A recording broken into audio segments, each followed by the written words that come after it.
मित्रांनो, आपल्या कुटुंबाच्या बाबतीत कोणी एक शब्द जरी आपल्याला कोणी बोललं तर अक्षरशः आपण हिंसक होतो, त्याच्यावर हल्ला करायला मागे पुढे बघत नाही.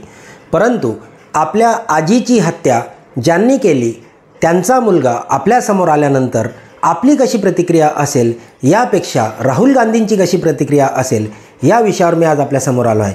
तर मित्रांनो, पुन्हा एकदा स्वागत आहे आपल्या यूट्यूब चॅनल वाडेकरस इन्फो न्यूजमध्ये. अद्यापही आपण हे चॅनल सबस्क्राईब केलं नसेल, कृपया सबस्क्राईब करा, लाईक करा, कॉमेंट करा, शेअर करायला विसरू नका. तर मित्रांनो, राहुल गांधी हे लोकसभेमध्ये आता विरोधी पक्षनेते म्हणून नियुक्त झालेले आहेत. या दरम्यान फरीदकोट पंजाब येथून बेअंत सिंग यांचा मुलगा सरबजीत सिंग खालसा हा एक व्यक्ती खासदार म्हणून निवडून आलेला आहे. खासदार म्हणून निवडून आल्यामध्ये काही विशेष नाही आहे, परंतु मी जे नाव घेतलं बेअंत सिंग, हे बेअंत सिंग ते नाव आहे की ज्यांनी इंदिरा गांधी यांची हत्या केली होती. बेअंत सिंग यांनी त्यांचे अंगरक्षक असताना इंदिरा गांधींवर गोळ्या झाडल्या आणि इंदिरा गांधींची हत्या केली आणि त्या हत्येनंतर त्यांना देखील फाशी झाली. हा नंतरचा इतिहास आपल्याला माहीत आहे.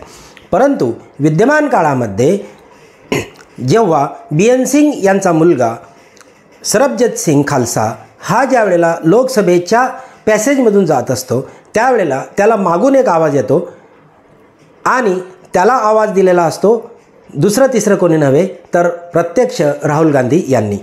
आल्यानंतर राहुल गांधी आपल्याशी बोलतील का, राहुल गांधी आपल्याला काय म्हणतील, अशा विविध विचारांमध्ये असल्यानंतरसुद्धा राहुल गांधींनी अक्षरशः त्यांना ग्रीटिंग केलं, हस्तांदोलन केलं, त्यांना विश केलं, काम करा वगैरे वगैरे अशा प्रकारच्या त्यांच्याशी चर्चा केली. मित्रांनो, किती हा साधेपणा, किती हा मोठेपणा. संस्कारातच ह्या गोष्टी मुळात असतात, तेव्हाच ह्या गोष्टी घडू शकतात. अन्यथा छोट्या छोट्या गोष्टींमध्ये आपण हिंसक होतो, वाद घालतो. असे अनेक उदाहरणं आपल्याला राहुल गांधींच्या व्यक्तिमत्वाबाबतीत सांगता येतील. नुकतंच लखनौला गेले होते. लखनौला पाहिलं आपण की एका मोचीच्या म्हणजेच की आपल्याकडचा जो जोडे चप्पल शिवणारा व्यक्ती असतो, चांभार समाजाचा व्यक्ती असतो, त्या व्यक्तीकडे जाऊन त्याची कला कशी आहे ते शिकतात, त्याच्याशी चर्चा करतात, त्यांच्या अडचणी काय आहे ते समजून घेतात. रेल्वेच्या पायलट लोकांमध्ये जाऊन बसतात.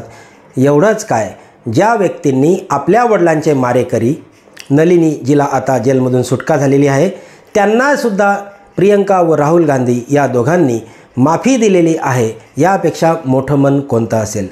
हे मोठं मन केवळ आणून म्हणजे ताणून बनवता येत नाही, तर त्यासाठी मनापासून तशी सहृदयता, आपुलकी, प्रेम ही इतरांबाबत असावी लागते आणि हे त्यांच्या कुटुंबात रुजलेलं आहे. राजीव गांधी यांचा स्वभाव देखील अतिशय मवाळ, अतिशय मनमिळावू आणि सुंदर होता. एवढंच काय, मला एक किस्सा मी जो वाचलेला आहे पंडित जवाहरलाल नेहरू यांचा, की ज्या वेळेला पंडितजी हे पंतप्रधान झाल्यानंतर ब्रिटनमध्ये गेले, त्यावेळेला तेथील पंतप्रधान चर्चिल यांनी त्यांना विचारलं होतं की तुम्ही आमच्या जेलमध्ये किती वर्ष राहिलात. त्यांनी सांगितलं, आम्ही बरेच दिवस तुमच्या जेलमध्ये राहिलो आणि हाल अपेष्टाही सहन केला, मार खाल्ला, मग तुमच्या मनात आमच्याबद्दल खूप राग असेल.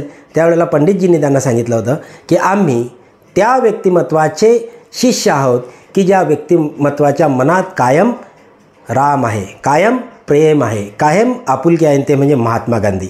यावरून पंडितजींचा हा नातेवाईक तो देखील त्याच एका पावलावर पाऊल टाकून चालत आहे असं म्हणायला हरकत नाही. महात्मा गांधीजींच्या महानतेबाबत तर आपण विचारच करू शकत नाही की महात्मा गांधीजींनी ज्या वेळेला 3 गोळ्या अंगावर झेलल्या, त्यावेळेसुद्धा त्यांनी हे राम, ज्यामध्ये राम या शब्दामध्ये खूप काही आहे, प्रेम आहे, ते त्यांनी व्यक्त केलेली होती भावना. आणि ज्या वेळेला नथुराम गोडसे यांना फाशी देण्यात आली होती किंवा निर्णय डिक्लेअर केला होता, त्यावेळेला गांधीजींच्या पुत्राने हे सुद्धा म्हटलं होतं की जर माझे वडील आज जिवंत असते तर कदाचित नथुराम गोडसेंना त्यांनी माफी दिली असती.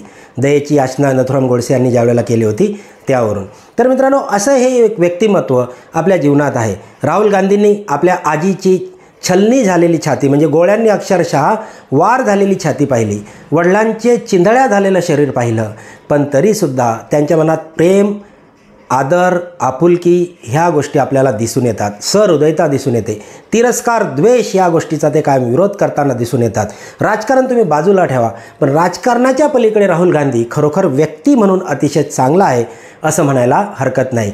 त्यांचं ज्वलंत आत्ताचंच उदाहरण म्हणजे की ज्या स्मृती इराणी यांनी त्यांच्या आईवर आणि राहुल गांधींवर संसदेत अतिशय आक्रस्ताळेपणाने आरोप केले, आवाज उठवला, जोरजोरात ओरडल्या, त्यांच्याबद्दल ज्या वेळेस त्यांचा पराभव झाला अमेठीमधून, त्यावेळी जनता ज्यावेळी त्यांना ट्रोल करत होती, त्यावेळेला जनतेला त्यांनी अपील केलं की हार आणि जीत ही होत असते, व्यक्ती म्हणून कुणाचा द्वेष करू नका. अशा अनेक उदाहरणांमधून राहुल गांधी यांचं वैयक्तिक जीवनचरित्र खरोखर हे प्रेमाने भरलेलं, आपुलकीने भरलेलं आणि डरोमत असं म्हणणार आहे, असं म्हणायला हरकत नाही. हा व्हिडिओ तुम्हाला आवडला असेल तर तुम्हाला राहुल गांधी